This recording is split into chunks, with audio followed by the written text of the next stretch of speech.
I grew up in church, in the Episcopal Church, so I knew about God and I knew about Jesus and how He died and saved us. And my parents were believers and my biggest supporters, but I could never really pinpoint a time in my life when I actually stepped over the line of faith and trusted Jesus with my life. And just growing up, I always just desired to be the good girl in front of my parents and teachers and even some of my friends. And then I also had this side of me where I, more than wanting to please others, I wanted to be like them and be accepted by them and be cool or do what my friends were doing. And so throughout high school and stuff, I went to lots of parties and drank a lot and lied to my parents about it, because on Sundays I was always at church, always being a good girl. So I was kind of confused in my identity a little bit, like who I was and what I wanted to be in life.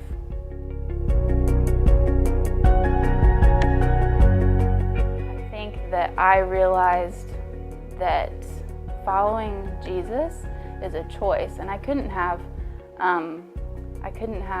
my life two ways. I had to turn from the sinful stuff in order to follow Him fully. And just like Jesus tells us, you can't have two masters.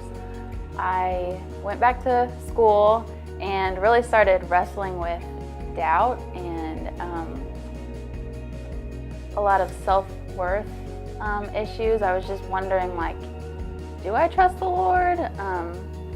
Is He what I want to chase after? And I was confused. Yes, I knew the Bible stories, but I didn't know if I had actually put my trust in Jesus. And my roommate, Mallory, at the time, she questioned me for some reason, every day. She was like, "Chelsea, do you really trust Jesus? Are you sure about your salvation?" Finally, one day I woke up and I realized, I'm not sure. And I know I'm not perfect. I'm not this good girl that I want to be, but I kind of felt like God was trying to tell me that there's something better and that I don't have to be perfect. And so that day, with a friend, I stepped over the line of faith and really truly felt this weight lifted off of my shoulders, and just felt a true joy that I had never felt before. So when Jonathan approached my husband and I about getting involved with Crossover, we were kind of excited for something new.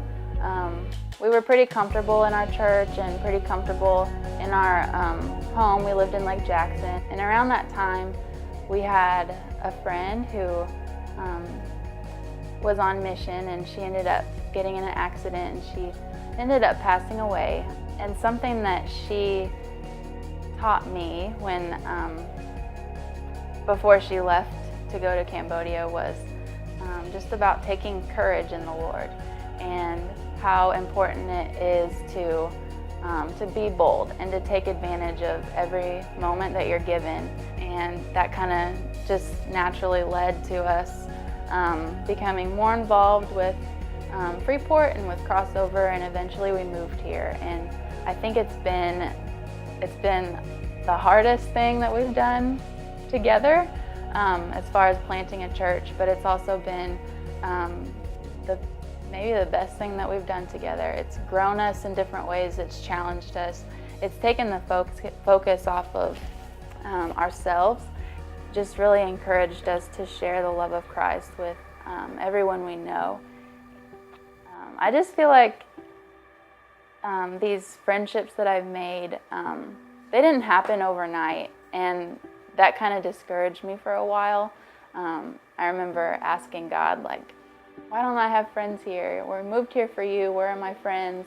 It kind of got lonely at some times, but 2 years down the road, I feel like I have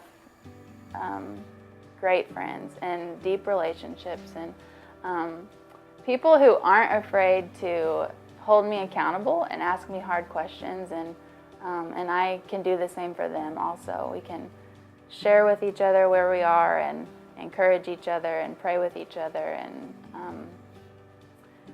and I think the most exciting thing is that we're challenged every day every day we're challenged to go out and to love on our neighbors and to share Jesus with them and pray with them. And just the best thing that you can do for somebody is to make sure that they know who Jesus is.